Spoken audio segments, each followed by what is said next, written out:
Okay, let's talk about a problem that I'm sure sounds familiar to a lot of you.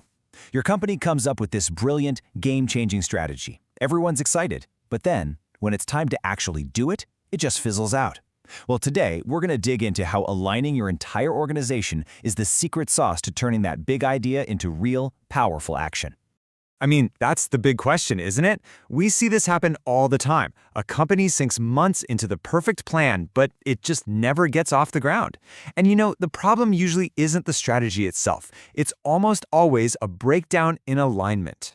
And this analogy from our source material just nails it. Picture a rowing team, right?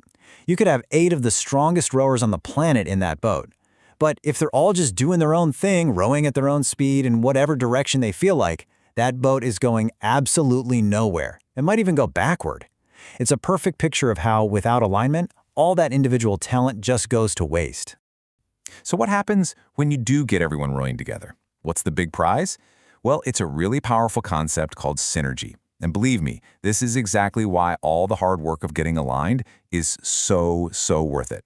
It's a fancy word, but the idea is actually pretty simple. Synergy just means that the whole is greater than the sum of its parts. It's that magic moment when different teams, all working together, create something way more valuable than they ever could have by themselves. What I love about this is how it breaks it down. Synergy isn't just some vague, fuzzy idea. You've got financial synergy. Think about how Disney uses its brand across everything from movies to theme parks. There's customer synergy, which is all about giving the customer one seamless, great experience. You've got process synergy for being more efficient. And then there's learning and growth, which is all about sharing knowledge so the whole organization gets smarter. It really makes you think about where the value is being created. Okay, so we know why we want it, but how in the world do you actually get there? Well, the key is a process called cascading the strategy. You can think of this as the master blueprint for getting everybody on the same page. And here's the bottom line. A strategy can't just be a document that lives in the boardroom. It has to be translated, broken down, and pushed out so that every single person understands what they need to do to make it a reality. And this little diagram shows you exactly how it works. You see how the strategy starts at the top, at headquarters, and then it flows down to business units, then departments, all the way to individual teams. But look closely at the arrows. It's not just a top-down thing. There's also horizontal alignment, which is crucial for making sure marketing is working with sales, not against them. Now here's a really important catch. There is no single magic formula for this. The way you create alignment has to fit the kind of company you actually are. One size definitely does not fit all. Let's just look at the two extremes to make the point.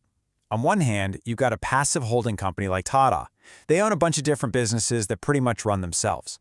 Synergy there is all about smart money management from the top.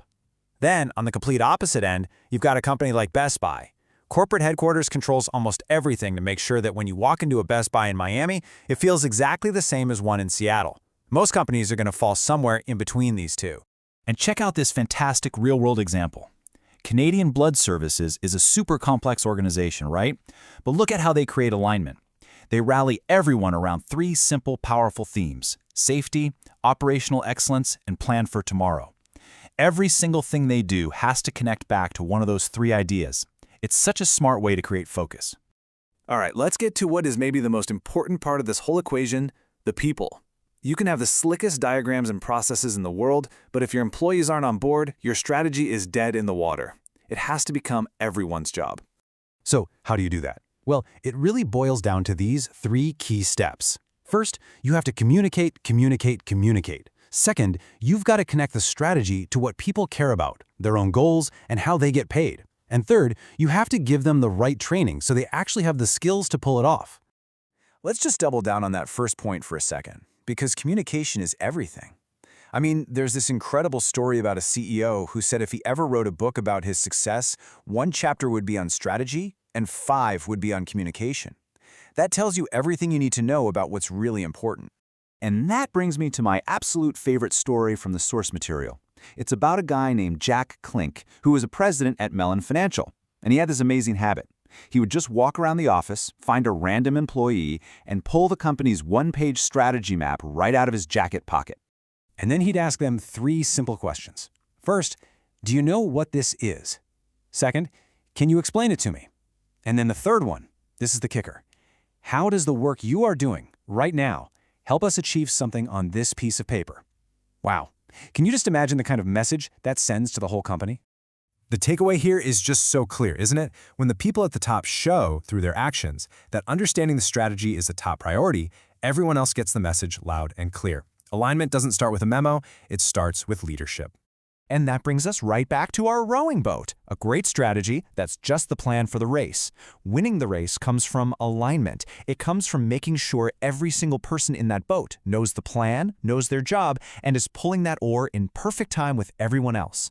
So the real question you've got to ask yourself is everyone in your boat rowing in the same direction?